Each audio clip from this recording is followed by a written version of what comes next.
कहानी का शीर्षक खुश रहने का राज। कहानी। एक गांव में मोहन नाम का व्यक्ति रहता था।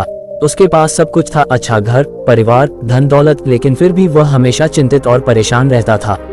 वह सोचता, अगर मुझे थोड़ी और सफलता मिल जाए या कुछ और सुख सुविधाएं मिलें तभी मैं खुश रह पाऊंगा। एक दिन मोहन ने गांव के एक प्रसिद्ध संत के पास जाकर पूछा, बाबा, मैं हमेशा कुछ न कुछ पाने की कोशिश में रहता हूँ, लेकिन फिर भी खुश नहीं रह पाता। क्या आप मुझे सिखा सकते हैं कि खुश कैसे रहा जाए? संत मुस्कुराए और बोले, कल सुबह सूरज उगने से पहले तुम मेरे पास आना। अगली सुबह मोहन संत के पास पहुंचा। संत ने उसे एक छोटी कटोरी में पानी भरकर दी और कहा, इसे लेकर गांव के चारों ओर घूमकर आओ, लेकिन ध्यान रहे कि पानी की एक भी बूंद गिरनी नहीं चाहिए। मोहन ने बड़ी सावधानी से कटोरी थामी और पूरे गांव में घुमाया। वापस आने पर संत ने मुस्कुराते हुए पूछा, क्या तुमने गांव की हरियाली और सुंदरता देखी?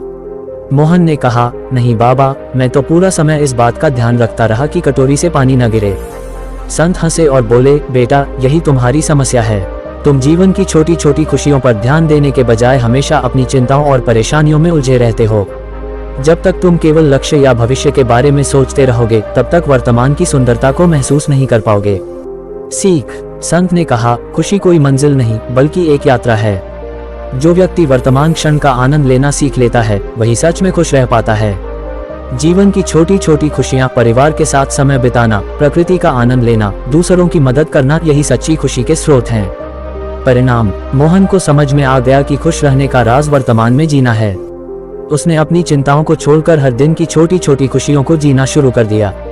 अब वह न केवल खुद खुश रहने लगा, बल्कि दूसरों को भी खुश रहने की प्रेरणा देने लगा।